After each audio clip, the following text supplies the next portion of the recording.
Halo kataku.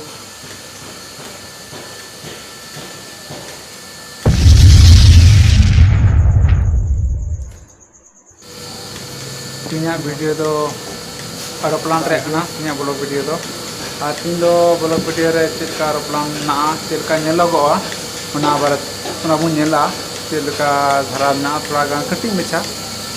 kutis thonta laka jelka ona bu nyel dareya aeroplan re display kana onde do ko start huwa Nora दा तना चलका हटिंग हुआ चलका पास ओना वारतना on कातना motor को अदि मस सेटअप ना नोरा दा फिल्टर वा हेडम के दा उडको आंड को चालू हुआ एमसीबी कना अंड को सप्लाई ले माया तबे नगी अंड दो एरोप्लेन चलुआ नोय नेल कना उनका तो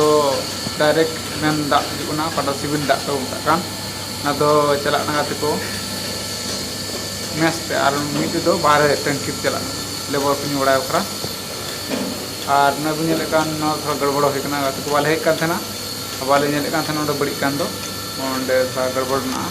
नेल होइकना चिकाते दा पचरोना को चिकाते बाहर से उडुकोना इन दो पासे ढील गे ओनाते और बजे कान टार दोराय दा कुरुमुटु देन चिकावना मेनते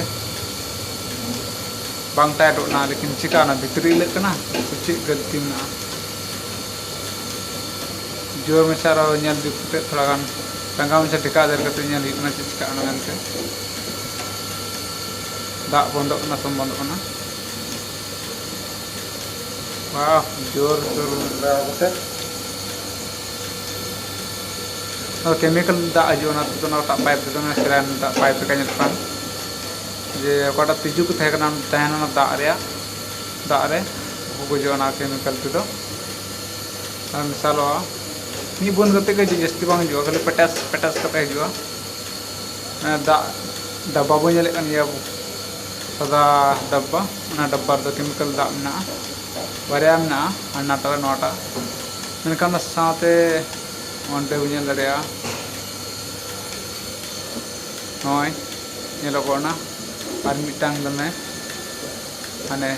मौज दा ना चितान रे मैले कोना दुल को हेज कना सफा दा गी और नेल दले बांग बंद ना गते को बंद कर एमसी बंद करते नेल हुना चिकावना मेनते बुझल नामना गते को मिटे भितर रपुट का थना जॉइंट की बांग बुझु कना चिकावना लड़ा करते मते रिपेयर दोरा हुआ रिपेयर हुआ नेल हुना तना टेका मेना ना पुटरे हुआ जोड़ाते दोराते जोड़ा हुआ कते को नय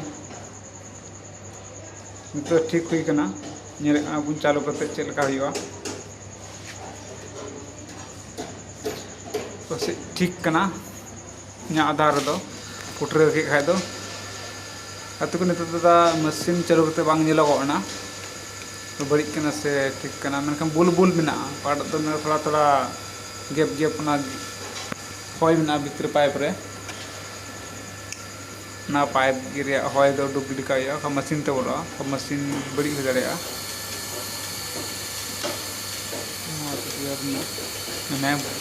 पचरो ना थोड़ा थोड़ा होय बिना से ना तो मय तम पचरो ना होय डुब चबा ना का तो जॉइंट हुआ पुच्चुक करते दुगुना करते को मौज तो तीन बिंदे दाड़ा बुंकना बंजू दाड़ा बुंकना जगते मुश्किल ना नोरे ने बुलबुल मिलना एरोप्लेन रे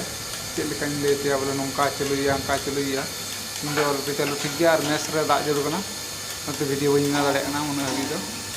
लिंगन चिपना जहां को नेर रे चलु रे मतलब ना उन स्क्रीन का कमिया तो कमेंट बुन लया आलिन ले बुना दुदु बुनई का कमिया मेनते पूरा कमी तो इन समय दुका संडे दिन